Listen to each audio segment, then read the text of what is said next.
Hi, I'm Sarah Martinez, and this is the story of how my mother-in-law's attempt to destroy my career accidentally launched me into the tech industry's spotlight. For 10 years, I lived in the shadow of my husband's perfect family. The Andersons were the epitome of traditional success: doctors, lawyers, and business executives who measured worth by degrees from prestigious universities and country club memberships. I was the odd one out, the self-taught programmer who preferred coding late into the night over attending their lavish social gatherings. "When will you get a real job?" my mother-in-law, Margaret, would ask during our mandatory Sunday dinners. "Programming is for young men in Silicon Valley, dear. Not for a woman your age." My husband, David, a successful corporate lawyer, would just smile awkwardly and change the subject. He never understood my passion for coding, but he accepted it as my hobby, as his family called it. What they didn't know was that for the past decade, I had been developing something revolutionary.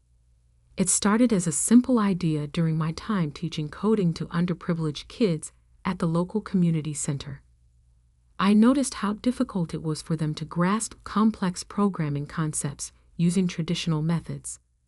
So I began developing an AI-powered educational platform that could adapt to each student's learning style, using gaming elements to teach everything from basic coding to advanced algorithms. I called it CodeMind. Every night, after my teaching job, I would work on my project. The core AI engine took 5 years to perfect. The educational modules took another 3. The gaming elements and user interface took 2 more years. It wasn't just code. It was my life's work, representing thousands of hours of research, testing, and refinement. I kept everything on my personal computer and an external hard drive, both in my home office. Yes, I should have had cloud backups, but I was paranoid about my ideas being stolen before I could patent them. The irony of that decision still haunts me. Last month, during one of her surprise visits, Margaret decided to help by cleaning my home office while I was teaching at the community center. When I returned home, something felt off. My computer had been moved, papers rearranged, and my external hard drive was missing. "Oh, that old thing," Margaret said when I frantically asked about it. "It was just gathering dust, so I deleted everything and threw it in the donation box. You should thank me. Your office looks much more presentable now." My world stopped. "You? What?" I whispered, feeling the room spin. "Mom was just trying to help," David said, looking up from his phone. "You've been wasting too much time on those computer games anyway. Maybe this is a sign to focus on something more productive." Margaret nodded approvingly. "Exactly. Now you can focus on starting a family. That's what a woman your age should be thinking about." I stood there, trembling, as 10 years of work vanished in an instant. The AI engine, the educational modules, the gaming elements, everything was gone. My hands were shaking so badly I could barely type as I checked my computer. She had somehow managed to delete everything there too, probably thinking she was organizing my files. "It's just some computer games," Margaret laughed, patting my shoulder condescendingly. "No need to get so upset. Come, I made your favorite cake." I didn't respond. I couldn't. Instead, I walked quietly to my car and drove to the one place I knew I could think clearly: the community center, where I taught coding. What Margaret didn't know was that 3 days earlier, I had finally submitted CodeMind for patent review. What she didn't know was that I had sent a demonstration video to several major tech companies. What she didn't know was that I had received an email that morning from Microsoft's head of educational technology. As I sat in my empty classroom, surrounded by the computers where my students learned to code, I made 3 phone calls. The first was to my patent attorney. The second was to a data recovery specialist I knew from my teaching days. And the third was to a number I never expected to use, given to me just that morning in a confidential email. "Hello, this is Sarah Martinez," I said quietly into the phone. "Yes, I received your email about CodeMind. No, I'm afraid I can't send you the current build, but I think you'll be very interested in what happened to it. How soon can we meet?" The next 3 days would change everything, not just for me, but for the entire Anderson family and their understanding of what a real job looks like. Margaret wanted me to focus on something more productive. Fine. She thought programming was just for young men in Silicon Valley. Perfect. She believed she had destroyed my computer games. Oh, she had no idea what she had actually done.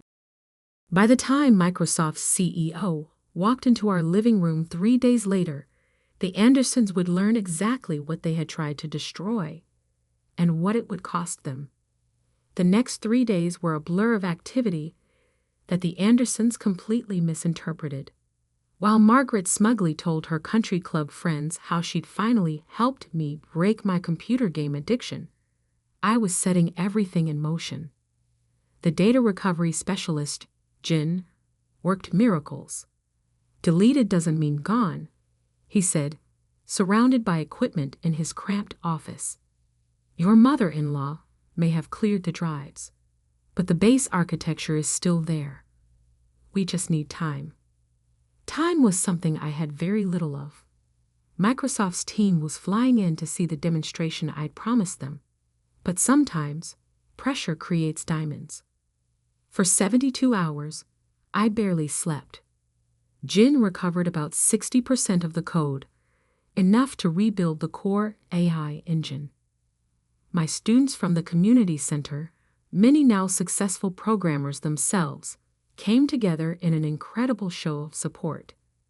We worked in shifts, reconstructing modules, rewriting algorithms, piecing together years of work in days. "You taught us never to give up," said Maria, one of my first students, now a senior developer at Google. "We're not letting you give up either." The morning Microsoft was due to arrive, I finally went home to change. David and Margaret were having breakfast, discussing my breakdown over my lost game files. "I've scheduled her for an appointment with Dr. Peterson," Margaret was saying, stirring her tea. "He's an excellent therapist. This obsession with computers isn't healthy."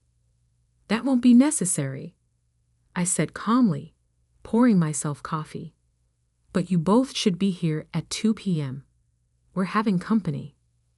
"Oh," Margaret perked up. "Finally joining one of my charity committees?" I smiled. "Something like that." At exactly 2 p.m., 3 black SUVs pulled up outside our house. David, who had stayed home out of concern for my mental state, watched in confusion as Microsoft's CEO, Sarah Thompson, walked up our driveway, followed by her executive team. "Mrs. Martinez," she said, shaking my hand warmly. "We're very excited about this demonstration. Though I must admit, your email about recent events intrigued me even more than the original proposal." Margaret nearly dropped her teacup. "I led everyone to my home office, now restored to its proper state. The recovered and rebuilt CodeMind was ready to go. But first, I had something to say. Before we begin, I addressed the room. I want to thank my mother-in-law, Margaret. 3 days ago, she deleted my entire project, thinking it was just computer games. She taught me a valuable lesson about backing up data and about family." Margaret's face went pale. David started to say something, but Sarah Thompson's presence made him reconsider. "What you're about to see," I continued, is an AI-powered educational platform that adapts to each student's learning style. It turns complex programming concepts into interactive games. We've tested it with over 500 students at community centers across the city. The results have been extraordinary. For the next hour, I demonstrated CodeMind. The Microsoft team watched as the AI adjusted its teaching style in real time, as students' avatars solved increasingly complex coding challenges through game-like interfaces. I showed them the data: 80% improvement in learning retention, 90% student engagement rate, and a 70% increase in girls and minorities pursuing further programming education. "This is revolutionary," Sarah Thompson said finally. "Exactly what we've been looking for in our educational division. Mrs. Martinez, we'd like to acquire CodeMind for $50 million, with you heading the development team as Chief Innovation Officer." The silence in the room was deafening. "$50 million?" Margaret whispered. "Actually," I said, "I had something else in mind. I'd like to keep majority ownership. Instead of an acquisition, I'm proposing a partnership. Microsoft's distribution network and resources combined with my team's innovation. We keep developing. You help us reach every student who wants to learn coding, regardless of their background." Sarah Thompson smiled. "$70 million for 40%. You retain control and become a Microsoft partner. And we fund coding education centers in underserved communities." "Deal," I said. As contracts were being discussed, Margaret tried to backpedal. "Darling, I had no idea. I was just trying to help. You know I've always supported your career." "Save it," I said quietly. "But don't worry. I'm opening a coding education center right next to your country club. Free classes for everyone. And guess what? They're all going to be playing my computer games." The story spread through tech circles like wildfire.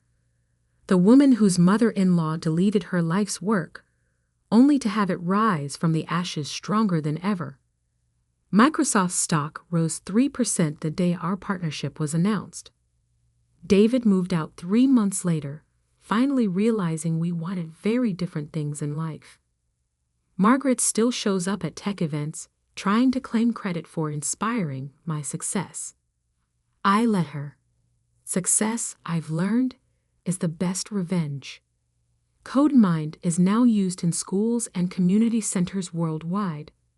Every time I see a young girl realize she can code, every time I watch a student from a tough neighborhood discover their potential, I think about those 3 desperate days when everything seemed lost. Sometimes, people try to destroy what they don't understand, but they forget that programmers are really good at one thing: building something better from the crashes. Last week, I received an invitation to give the commencement speech at Margaret's alma mater. The topic? Women in Tech. Breaking barriers and breaking free. I accepted, of course. After all, I have quite a story to tell about how sometimes the best code comes from the worst crashes, and how the delete key isn't always the end. Sometimes it's just the beginning of a better program. As I write this from my new office overlooking Seattle, I can't help but smile. On my desk sits a frame with lines of code, the first program I ever wrote.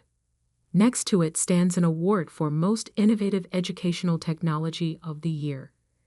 And beside that, a small sign that reads, Error 404, Glass Ceiling Not Found. Because sometimes the best revenge isn't about getting even.